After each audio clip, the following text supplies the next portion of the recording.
I once experienced something that I will probably never forget.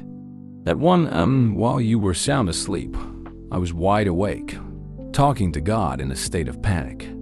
I was in a helicopter with an experienced pilot, and the flight speed gradually slowed as we passed through thick fog. My pilot friend had surely experienced this on previous flights, but to be honest, I was very scared. Sometimes he would turn to me, smile brightly, and say, "Hey, Chuck, isn't this great?" I didn't respond because I was praying. As our plane flew alone through the cloudy sky, before dawn broke, I reflected on the Bible verses I had memorized and confessed all the mistakes I had ever made to God. The closest thing I could think of at that moment was speeding up by a few hundred miles per hour, then landing on a highway during rush hour and having no clue what would happen next. I couldn't believe how excited and happy my flight companion was. Meanwhile, the passenger next to him was gripping the seat with clenched fingernails. I kept staring at anything through the thick white fog surrounding us.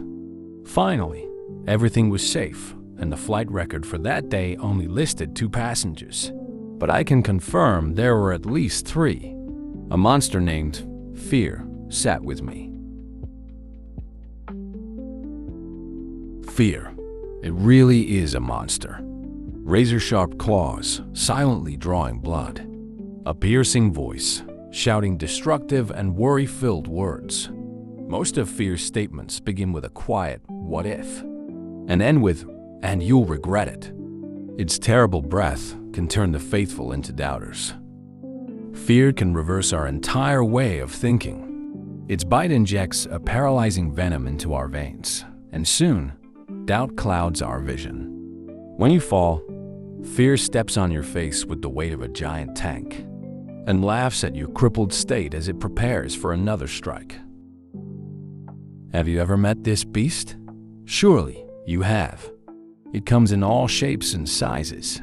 Fear of failure, fear of heights, fear of crowds, fear of sickness and death, fear of rejection, fear of unemployment, fear of what others are saying about you, fear of leaving behind what is familiar, fear of disaster, fear of depth or distance, fear of trusting others, fear of being yourself, fear of buying, fear of selling, fear of financial ruin, fear of war, fear of the unknown. In every conceivable corner, fear lurks in the shadows, planning to poison your inner peace and your outer composure. As a bully, it relies on intimidation tactics and surprise attacks. It watches for your vulnerable moments, then picks the lock guarding your heart. When fear invades, it diminishes your health and turns your spirit into a chaotic mess. Psalm 27, with bold and steady strokes, shows David, the king of Israel, facing fear at his doorstep with 2 questions. Whom shall I fear? Of whom shall I be afraid? And immediately, David slammed the door in fear's face with the declaration, "My heart will not fear. Though an army besiege me, my heart will not fear. Though war break out against me, even then I will be confident."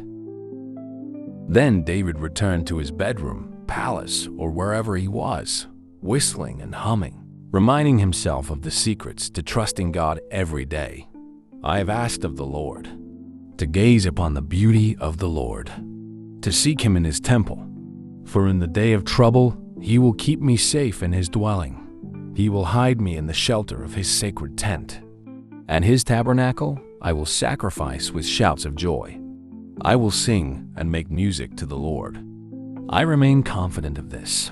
I will see the goodness of the Lord in the land of the living.